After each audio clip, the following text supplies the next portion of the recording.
Okay, let's see what we can break this up into. It requires a little bit of thinking, but you'll soon realize that breaking up into pi over 12 is not going to work because pi over 12 is not an exact value. Pi over 4 plus pi over 3 will be exactly what we're going to end up with, but how did you end up with that?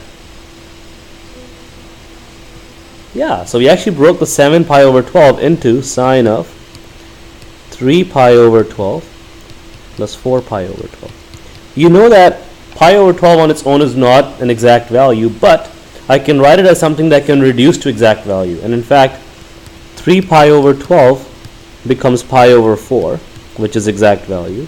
And 4 pi over 12 becomes pi over 3, which is exact value.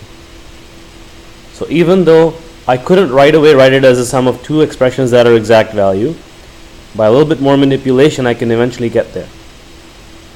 Now I have it as sine of a sum of two exact value angles.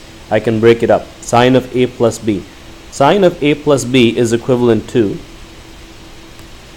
sine a cos b plus cos a sine b.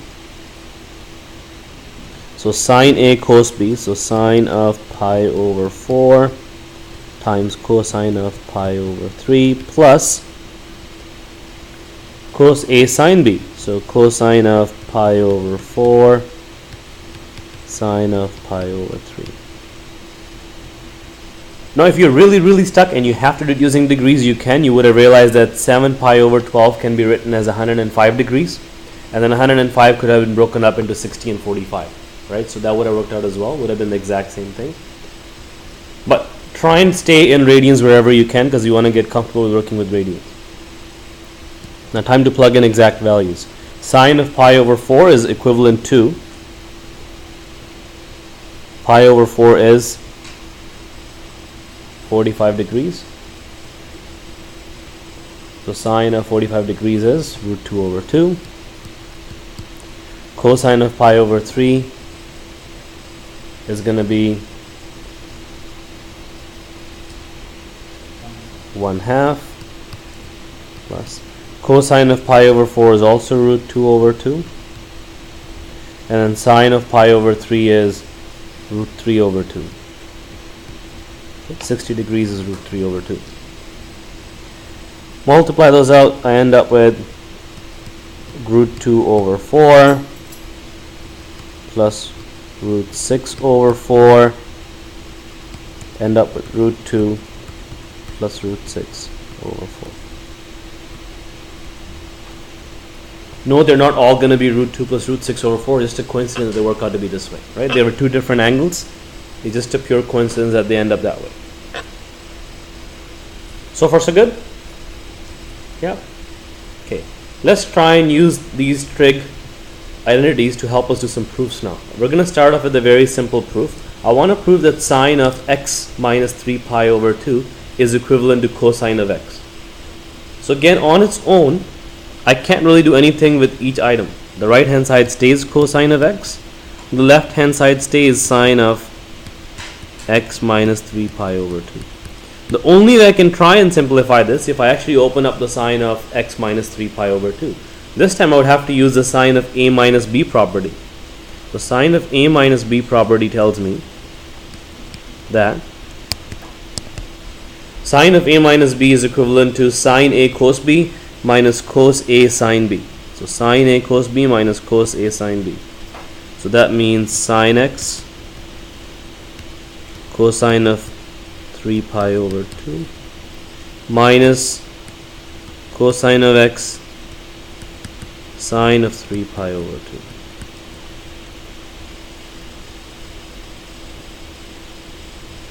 Sine of x can stay as it is because I don't have any value for x, so I can't evaluate that. So sine of x will stay where it is, sine of x. Cosine of 3 pi over 2 I can evaluate. Right? Cosine of 3 pi over 2, so think about where 3 pi over 2 ends up. 3 pi over 2 is going to be one of the dumbbell method ones. 0, pi over 2, pi, 3 pi over 2. So over here, what is the value of cosine? 0. So this becomes multiplied by 0. Minus cosine of x stays as it is. And then sine of 3 pi over 2. What's sine of 3 pi over 2? Dumbbell method again at the bottom, it's going to be -1. So 0 times something is going to be 0. Negative times a negative is going to give you a positive of the number, so just cosine of x. And again, we've shown that left hand side equals right hand side.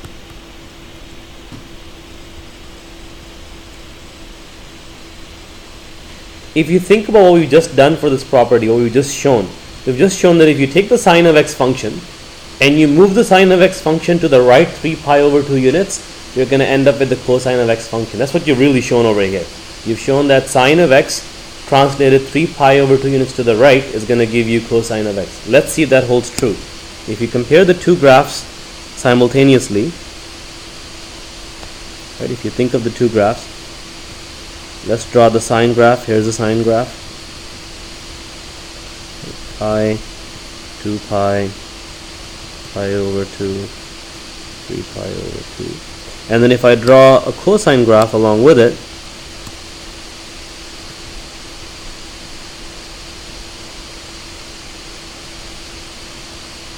pi, 2 pi. If I take the sine graph and I move it 3 pi over 2 units to the right, then what's going to happen is this point over here is actually going to get moved to this point right here. It's going to go from here to here. In fact, you're going to end up right here. And you're going to have a sine graph starting from here, doing something like this. Right? You're going to actually end up with a cosine graph. So sine graph moved 3 pi over 2 units to the right will give you a cosine graph. And you fill in the gaps, it'll end up being a cosine graph. So that's what the statement is saying. And it's a true statement because it verifies graphically. Okay, time for some more fun stuff, some more proofs, some more challenging proofs. So here's another challenging example. Let's see if we can make sense of this one over here. So we're told that we're working with two angles this time, P and Q. We're told that cosine of angle P has a ratio of 8 over 17 and P is in quadrant 1. And then sine of angle Q is negative 24 over 25 and angle Q happens to be in quadrant 3. So key thing is I'm working with two separate angles, angle P and angle Q in different quadrants. I want to evaluate cosine of P plus Q. So first things first, I'm going to try and write down what information I need to complete this question. I want to evaluate cosine of, I shall put that on the side here so I can work with it eventually. Cosine of P plus Q. Cosine of P plus Q is cosine of A plus B. The expression for that is cosine of A plus B is cos A cos B sine A sine B. So cos A cos B minus sine A sine B. So what I'm looking for is cosine of P multiplied by cosine of Q minus sine of P multiplied by sine of Q.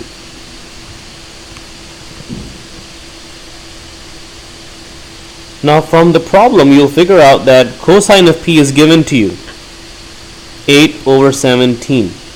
However, you don't have a value of cosine of Q. Similarly, minus sine of P you don't know, but sine of Q you're told is negative 24/25. So before you can actually evaluate that expression, you're missing some pieces of information. These two values are missing.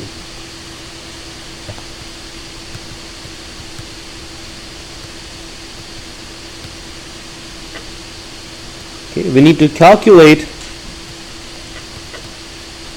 these ratios before we can evaluate.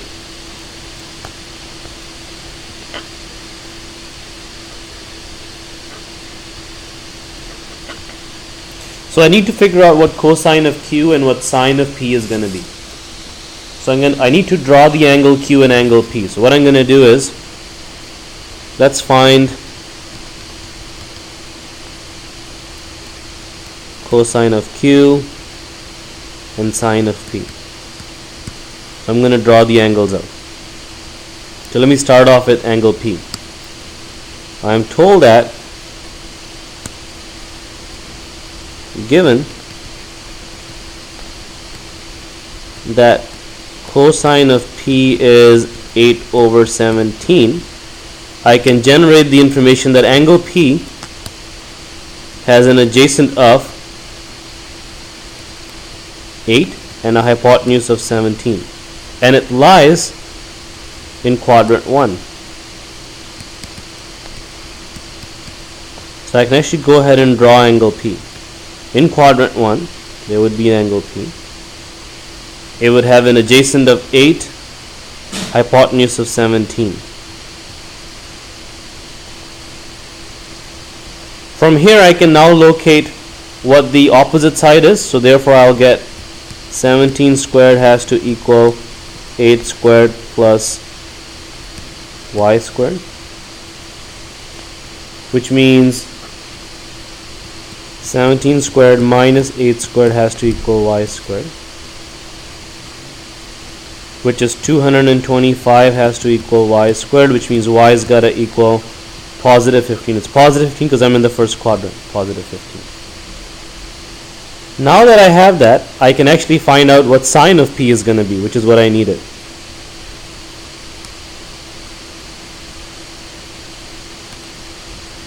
Therefore, sine of p is going to equal, sine is opposite over hypotenuse of 15 17ths. There's one piece of information that I've generated that I can plug in.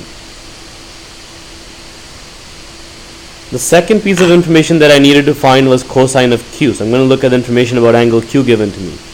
I'm also given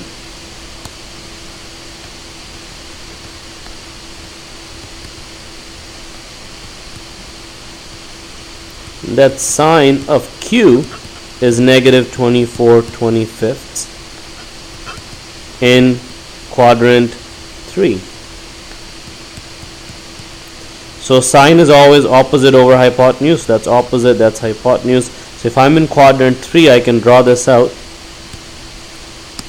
Angle Q is going to be in quadrant 3. Angle Q. It's going to have an opposite side of negative 24 and a hypotenuse of 25. Hypotenuse is always positive, so that's got to be the positive ratio.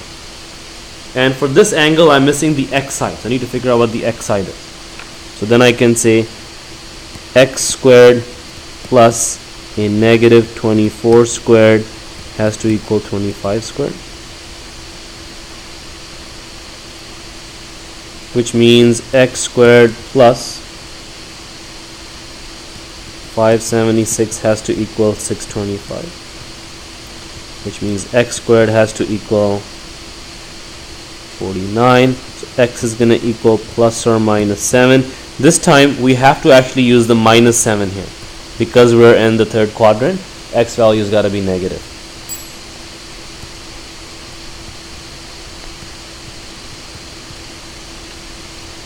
So now that we're using negative 7, from here we can evaluate the second item that we were looking for. We already knew what sine of q was. We wanted to figure out what cosine of q is. So we can say therefore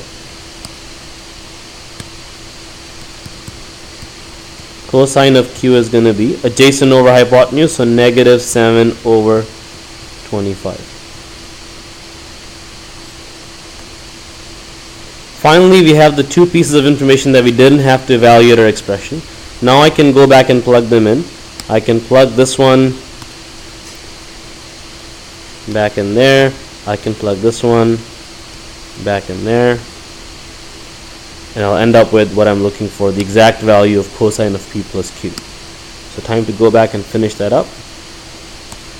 So as a result, I can get 8/17 time. Cosine of q is negative 7/25 minus sine of p is 15/17 times negative 24/25. Okay, common denominator is 17 times 25, so I'll just keep it that way. So I'll simply get negative 56 over 425. Negative of a negative is going to become positive.